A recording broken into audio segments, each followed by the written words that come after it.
এই বছরের রোজায় আমি প্রথম ইফতারি বানালাম, সেই সাথে থাকছে বাচ্চাদের জন্য হেলদি ব্রেকফাস্ট। আর আপু কী কী রান্না করলো সেই সব কিছু নিয়েই থাকছে আজকের ভিডিওটা। আসসালামু আলাইকুম everyone, welcome back to my new vlog. কেমন আছেন সবাই? আশা করছি আল্লাহর অশেষ রহমতে সবাই অনেক ভালো আছেন, সুস্থ আছেন। আলহামদুলিল্লাহ আমরাও ভালো আছি। তো এই কয়েকদিন শুধু এখানে ওখানে এভাবেই দিন যাচ্ছে। তো গতকালকে আবার আপুদের বাসায় এসেছি। তো আজকে সকালবেলা সবাই তো রোজা, তার জন্য বাচ্চাদের জন্য একটু নাস্তা বানাবো। আপু বলছিল বাসায় কলা আছে, খাওয়া হচ্ছিল না, নষ্ট হয়ে যাচ্ছে, তাই ওইগুলো দিয়েই প্যানকেক বানিয়ে নিতে। তার জন্য ব্লেন্ডারে আমি 2টা ডিম আর কলা, তারপর যা যা লাগে সব কিছু দিয়ে ব্লেন্ড করে নিয়েছি। এখন আমি ময়দা, কর্নফ্লাওয়ার আর বেকিং পাউডার দিয়ে তারপরে সব কিছু একসাথে ভালো করে চেলে নিব। কেক বানানোর জন্য এই কাজটা অবশ্যই করতে হবে, সব কিছু ভালো করে চেলে নিলে তাহলে আর কোনো দলা পেকে থাকবে না। তারপর সব কিছু আমি একসাথে ভালো করে মিক্স করে নিয়েছি। তো এখানে আর কোনো দলা নাই, তো দলা যতক্ষণ থাকবে ততক্ষণ ভালো করে মিক্স করে এরকম একটা গোলা তৈরি করে নিতে হবে। তো এটা কিন্তু খুব বেশি ঘন না, একটু মাঝামাঝি আকারে আছে। তারপর এখন আমি প্যানকেকগুলো বানিয়ে নিচ্ছি। তো আমি একটা তাওয়া নিয়ে নিয়েছি, তারপর একসাথে আমি 3টা করে দিয়েছি, তাহলে তাড়াতাড়ি হয়ে যাবে। তা না হলে একটা করে হতে গেলে দেখা যায় অনেকটাই সময় লেগে যায়।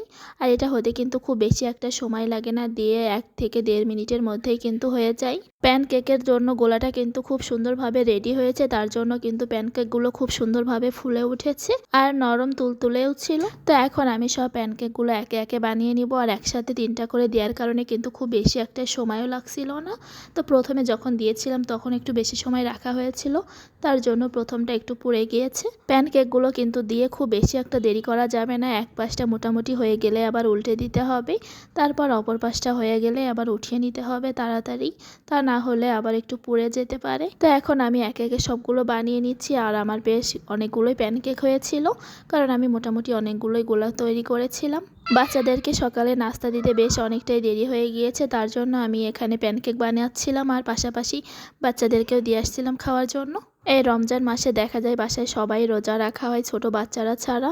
তো ওদের কিন্তু খাওয়ানো একটু সমস্যা হয়ে যায়, তাই জন্য যদি এইরকম নাস্তা বানিয়ে দেওয়া যায় তাহলে কিন্তু এটা অনেক হেলদি। আর বাচ্চারা কিন্তু সবসময় একই খাবার খেতেও পছন্দ করে না, একটু ঘুরিয়ে ফিরিয়ে তাদের খাবারের রুটিনটা চেঞ্জ করলে কিন্তু তারাও একটু পছন্দ করে খায়।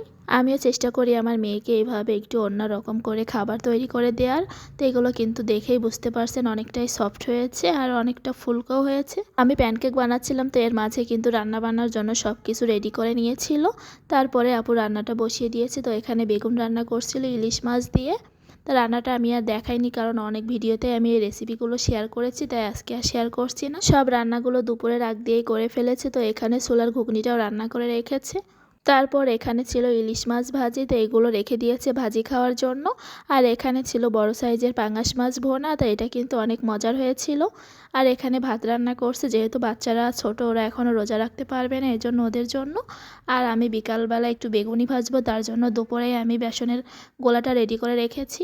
আগে থেকে এইভাবে বেসনের গোলাটা রেডি করে রাখলে কিন্তু ঝটপট বেগুনিটা বানিয়ে নেওয়া যাবে। তো এখানে কিন্তু বেসনের গোলার ভিতরে লবণ, হলুদ, তারপর বেকিং পাউডার সব কিছু অ্যাড করতে হবে। তো আমি শুধু পানি দিয়ে তারপরে বেসনটা গুলিয়ে রেখেছি। তারপর বাসার সামনে আনারস নিয়ে আসছিল, তাই সে আনারস কিনে নিয়ে আসছে। তারপর আমি চলে আসলাম বিকালবেলা বেগুনি ভাজার জন্য। তো বেগুনগুলো আমি একটু গোল গোল করে কেটে নিয়েছি। তা আমি মনে করলাম যে এইভাবেই কেটে নিই, তা না হলে একটু লম্বা করে শেপ দিতে গেলে কিন্তু অনেক বেগুনি কেটে বাদ দিতে হয়। আর আমরা যেহেতু বাসার ভিতরে খাবো, তার জন্য আর অত রকম স্টাইল করতে যাইনি। তারপরে আমি তাড়াহুড়ো করে বেগুনিগুলো ভেজে নিচ্ছিলাম। আর আমি একটা বেগুন নিয়েছিলাম, তো একটা বেগুনে কিন্তু অনেকগুলো বেগুনি ভাজা হয়ে গিয়েছে আমার।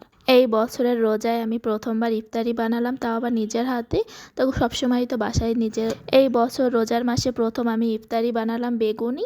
তো সবসময় তো বাসায় থাকলে বানানোই হয়, তো এবার যেহেতু গ্রামে আছি, তো বাড়িতে থাকতে আমার বানানো হয়নি, কারণ বাড়িতে সবাই আছে। আর আমার মেয়েটাও বাড়িতে গেলে আমার ছাড়া একদমই থাকতে চায় না, তার জন্য আর এইসব কিছু করারই আমার উপায় থাকে না।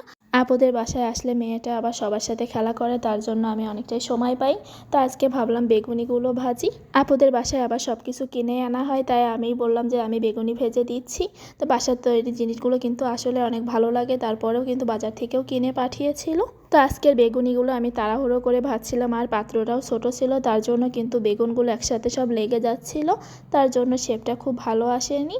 তো দেখতে যেমনই হোক না, কিন্তু খেতে কিন্তু অনেক ভালো হয়েছিল। তো দেখতে দেখতে কিন্তু আমার সবগুলো বেগুনি ভাজা হয়ে গিয়েছে। তো এখান থেকে অনেকগুলো অনেকে দেওয়া হয়ে গিয়েছে।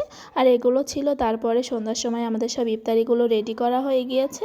ছোট প্লেটে জাইমা আর নোহার জন্য আমি ইফতারিগুলো সাজিয়ে দিয়েছি। তো সবাই কিন্তু এখানে বসে পড়েছে। তো ইফতারের আর বেশি সময় বাকিও নাই। পবিত্র এই রমজান মাসের উসিলায় আল্লাহ যেন সবাইকে অনেক ভালো রাখে। তো সবাই অনেক ভালো থাকবেন, সুস্থ থাকবেন। দেখা হবে পরবর্তী কোনো ভিডিওতে। সেই পর্যন্ত আল্লাহ হাফেজ।